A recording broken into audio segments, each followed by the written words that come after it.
The episode begins right after Ariana kicks the man. At that exact moment, an announcement echoes through the hall. The second part of the movie will begin now. Hearing this, Ariana gets furious and shouts, "I'm late because of you." Without wasting another second, she storms out of the room to return to the movie. As Ariana leaves, Duke Chart notices her. When he enters the room, he finds the old man lying there injured. Suspicious, Duke Chart decides to investigate the matter. After the show ends, Ariana thanks Duke Chart. She excitedly tells him that she wants to be like the protagonist, Alina. As Ariana and Duke Chart walk down the street together, people begin whispering. "Look over there, it's Count Kaien and the angelic lady Ariana. They're the perfect couple." Soon, Ariana and Duke Chart sit inside the carriage. Ariana pulls the curtains shut and suddenly speaks in anger.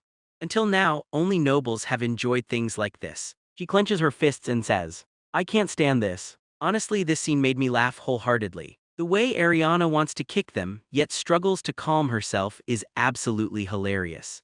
Back to the story. Ariana asks Duke Chart, "Can we come to watch the movie again?" Duke Chart replies calmly, "You can go to the theater anytime from now on." Ariana freezes. "Anytime," she repeats in shock. As the sky darkens, Duke Chart says, "It's getting late, I'll take you home." Ariana immediately protests, "Take that back." She then turns to the coachman and orders, "Turn left here." In the next scene, Ariana and Duke Chart arrive at the night market. Suddenly, one of Duke Chart's subordinates appears. Duke Chart tells him to speak.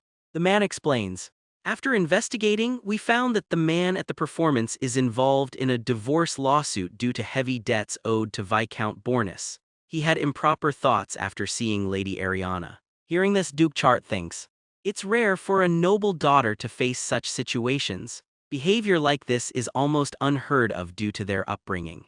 He looks at Ariana and wonders, "What kind of life have you been living?" Duke Chart gently says, "The night is beautiful."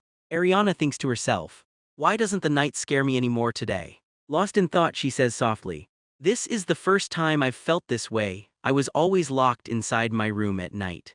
Her eyes sparkle as she adds, "The lanterns are so pretty." Watching her gaze around the market with such wonder, Duke Chart asks, "Why do you seem so unfamiliar with the ordinary world?" Ariana replies, "What do you mean?" "It's nothing," Duke Chart says. Suddenly, Ariana asks with shining eyes, "Do you have money?" "Of course," Duke Chart replies. She points at a food stall. "Buy that for me." Ariana happily eats a chicken skewer, while Duke Chart silently thinks it looks unhygienic. Then her attention shifts to a sparkling diamond. Surprisingly, Duke Chart tastes the skewer and says, "It's better than I expected." He then asks, "Are you interested in jewelry?" "There's nothing useful for nobles on a commoner street," he adds. Ariana shakes her head. "No, it's the opposite." She asks curiously, "How much would amethyst be worth if sold?" Duke Chart looks at her suspiciously. "Why are you suddenly interested in jewelry?" Then Duke Chart asks, "Didn't you tell the Count you'd be back by this hour?" Ariana lowers her head. "Yes, I can't leave the house without his permission. Sometimes I can't even step past the door." Her voice trembles as she asks, "Are you going to pay? Why, will you change your mind later?" Shocked, Duke Chart asks, "What do you mean?" Ariana, frightened, whispers, "Are you going to curse me or hit me?" Duke Chart immediately assures her, "I would never do that." In the next scene, a painter thanks them for allowing him to paint two beautiful people. Duke Chart asks for the smaller painting. Ariana looks at it and complains, "What a terrible painting, we should have hired a famous painter." "Then I'll take it," Duke Chart replies. Ariana quickly says, "Who said I'm not taking it?" Nearby, two women whisper, "Do you recognize her?" That's Ariana. She rarely goes out, but she helps the orphanage every week. "And that tall man, isn't he Duke Chart?" When Ariana holds Chart's hand, the women watch with interest.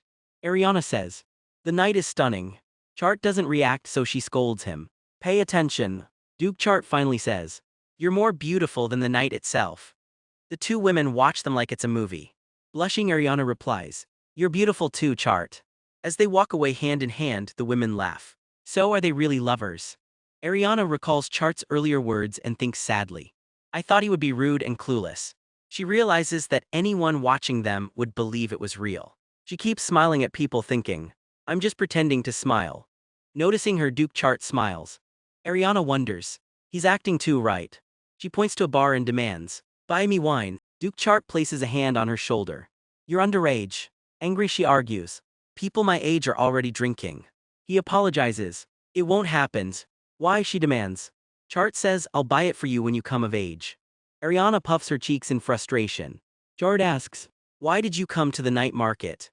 She explains that when she was little, she listened night market various things like the tomb lanterns at night, shopping, hair clips, sweet. From that day, she wanted to experience it at least once. Ariana orders a peach iced tea and they line up. My feet hurt, I don't want to stand, she complains. Chart replies, it's dangerous alone. She laughs and says, then send a knight. You knew, Chart asks. I'm used to being watched, she answers. Chart orders Dale to guard her. As Duke Chart stands in line, Ariana thinks, even though I'm rich, I have no freedom. I've never used my money. Money controls lives. Suddenly, someone grabs Ariana from behind. Goodbye, my viewers.